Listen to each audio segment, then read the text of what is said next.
बीते दिनों भीमपुरा थाना के अंतर्गत हुई भीमपुरा मार्केट के एक व्यक्ति की हत्या का आज थाना भीमपुरा के द्वारा खुलासा किया गया। आज दिनांक 11/6/2024 को स्वॉट सर्विलांस टीम बलिया व थाना भीमपुरा की संयुक्त पुलिस टीम द्वारा थाना भीमपुरा के अंतर्गत ग्राम भीमपुरा नंबर 1 में विनोद सिंह की चाकू से गला रेतकर हुई हत्या की घटना का सफल अनावरण किया गया। मृतक की पत्नी द्वारा 2 लाख रुपए में भाड़े के हत्यारों द्वारा हत्या कराई गई थी। स्वॉट भीमपुरा की संयुक्त पुलिस टीम ने 3 नफर अभियुक्त गिरफ्तार किए और अभियुक्त के कब्जे से 1 अदद आला कतल चाकू और घटना में प्रयुक्त मोटरसाइकिल बरामद किया गया। घटना का सफल अनावरण करने वाली टीम को 10,000 रुपया का पुरस्कार भी दिया गया। अब खबर विस्तार से सुने।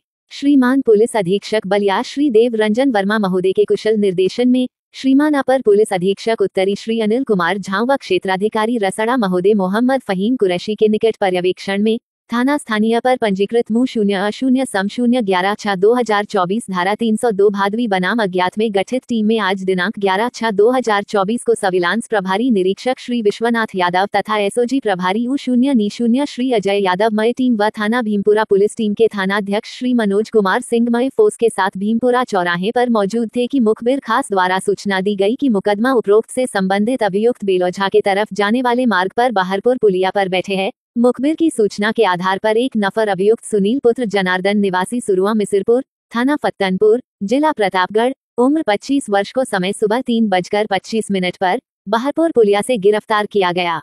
2 अभियुक्त अंधेरे का फायदा उठाकर फरार हो गए। गिरफ्तार अभियुक्त के निशानदेही पर आला कतल चाकू बरामद किया गया तथा मोटरसाइकिल स्प्लेंडर को धारा 207 MV एक्ट में सीज किया गया। गिरफ्तार अभियुक्त के बयान के आधार पर घटना में शामिल जयप्रकाश पुत्र स्वर्गीय बलिराज निवासी कल्याणपुर चरौनवा थाना भीमपुरा जनपद बलिया, अनिता सिंह पत्नी विनोद सिंह निवासी भीमपुरा नंबर 1 थाना भीमपुरा जनपद बलिया, मृतक की पत्नी को घर पर दबिश देकर गिरफ्तार किया गया। गिरफ्तार अभियुक्त गण के विरुद्ध थाना स्थानीय पर आवश्यक विधिक कार्यवाही करते हुए मा 0 न्यायालय बलिया रवाना किया गया। घटना का कारण मृतक विनोद सिंह उम्र 55 वर्ष और उसकी पत्नी अनीता सिंह उम्र 45 वर्ष के बीच अच्छे संबंध नहीं थे। पत्नी मुंबई में रहती थी। विनोद सिंह मृतक भीमपुरा में अपनी पत्नी से अलग रहते थे। मृतक लगातार अपनी जमीन प्रॉपर्टी बेच कर गलत कार्यों में बर्बाद कर रहा था। मृतक की पत्नी अनीता सिंह को लगा कि सारी जमीन प्रॉपर्टी ऐसे ही बेच देगा, तो उसने सुनील, अजय और सन्नी के साथ मिलकर पति को मारने की योजना बनाई। मारने के लिए पत्नी अनीता सिंह ने 2 लाख रुपए की डील सुनील के साथ की, जिसमें 1 लाख ऑनलाइन ट्रांसफर व शेष कैश में दिया था। घटना के दिन 6/6/2024 की शाम को सुनील, अजय और सन्नी 4 बजे शाम को भीमपुरा पहुंच गए। वहां पर इनका किराएदार जय प्रकाश ने इनकी लोकेशन बताने में मदद की। रात्रि में लगभग 11:30 पर तीनों पीछे के रास्ते से जाकर विनोद सिंह की हत्या करके भाग गए। आज तीनों अभियुक्तों अनीता सिंह, सुनील सिंह, जयप्रकाश यादव को गिरफ्तार कर रिमांड हेतु जिला बलिया भेज दिया गया। अब अगर अपर आला अधिकारियों की सुने। जी सर, भीमपुरा में जो हत्या हुई थी उस मामले में क्या पुलिस का कहना है? ये 6 जून को जनपद बलिया के थाना भीमपुरा में एक विनोद सिंह नाम के एक व्यक्ति थे। इनके घर में इनकी गला रेत करके रात में हत्या कर दी गई। तो ये केस में FIR दर्ज की गई और उसके बाद इस केस में जब विवेचना आगे बढ़ी तो इसमें कई सारे तथ्य प्रकाश में आए। ये जो मृतक थे विनोद सिंह, इनका कई सारी महिलाओं से अवैध संबंध था।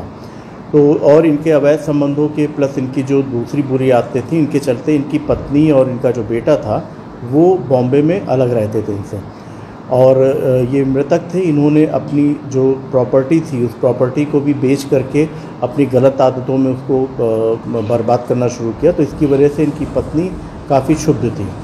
तो इनकी हत्या की जो प्लानिंग है वो इनकी पत्नी अनीता सिंह इन्होंने की थी।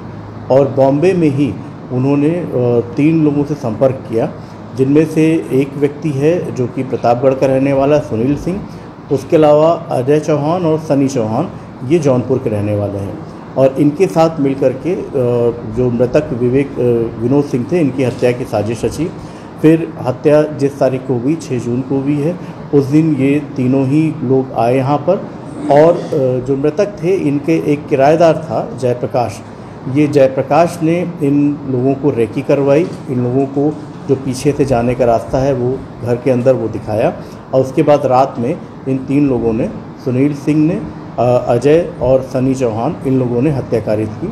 तो हमारी जो स्वॉट सर्विलांस टीम है प्लस थाना पुलिस है, इन लोगों ने मेहनत करके ये अभियुक्तों की गिरफ्तारी की इसमें। 2 अभियुक्त इसमें अभी नहीं पकड़े गए हैं, सनी और अजय चौहान। बाकी इसमें जो पत्नी है अनीता सिंह, जो रेकी करवाने वाला जयप्रकाश है इसको, और हत्या करने में जो मुख्य अभियुक्त था सुनील सिंह, इनको गिरफ्तार कर लिया गया है। इनके पास से वो चाकू भी बरामद हुआ है जिससे इन्होंने हत्या की है, और जिस मोटरसाइकिल से ये लोग घटना कारित करने के लिए आए थे वो भी इसमें बरामद हो गई है। तो घटना का मुंबई से क्या ताल्लुक है? ये जो महिला थी ये अपने पति की आत्मों से क्षुब्ध होकर के ये मुंबई चली गई थी। वहाँ जो इनका मृतक का बेटा है वो भी वहाँ पर काम करता था, और महिला भी वहाँ एक सिक्योरिटी एजेंसी में काम करती थी। तो वहीं पर ही ये जो 3 अपराधी हैं इनसे उसने संपर्क करके और इनकी हत्या के लिए उसने 2 लाख रुपए भी इन लोगों को दिए हैं, जिसका ट्रांजैक्शन की भी हम लोग के पास पूरा विवरण है। 2 लाख रुपए दे करके उसने इन लोगों की मदद से हत्या करवाई अपने पति की। सर, मृतक के ऊपर पहले भी हमला हो चुका था 2-3 साल पहले। हाँ, ये जब मृतक की जब हत्या हो गई उसके उपरांत जब छानबीन हुई तो ये जानकारी में आया कि लगभग 3-4 साल पहले मृतक जब एक ट्यूबवेल पे, उसके अपने ही घर के पास में ट्यूबवेल था, वहाँ पर वो सो रहा था, तब उसके ऊपर कुछ लोगों ने हमला किया था जिसमें उसको चोटें भी आई थी। लेकिन उस समय मृतक ने जो किसी प्रकार की कोई तहरीर नहीं दी थी, ना थाने पर कोई शिकायत ही की थी, और उस समय भी यही आया था कि किसी प्रेम प्रसंग के चलते ही मृतक के ऊपर ये हमला हुआ था। तो सर, जो मृतक की पत्नी है उसने जो सुपारी दिया जिस तरीके से और अपराधियों से संपर्क किया, तो क्या पहले से वो अपराधी इनके संपर्क में थे या फिर सिर्फ इस काम के लिए ही उन्होंने संपर्क किया था? नहीं, ये वहाँ पर मुंबई में ही इस काम के लिए ही संपर्क इन लोगों से किया था, और उसके बाद इन लोगों ने इस घटना को कारित किया। क्या उनका बेटा भी इसमें इन्वॉल्व है या फिर? नहीं, बेटे की संलिप्तता के अभी कोई प्रमाण नहीं मिले हैं। ये इनकी जो पत्नी है, पत्नी से ही इनके संबंध बिल्कुल भी अच्छे नहीं थे, तो मेरी पत्नी ने ही ये घटना कारित करवाई है।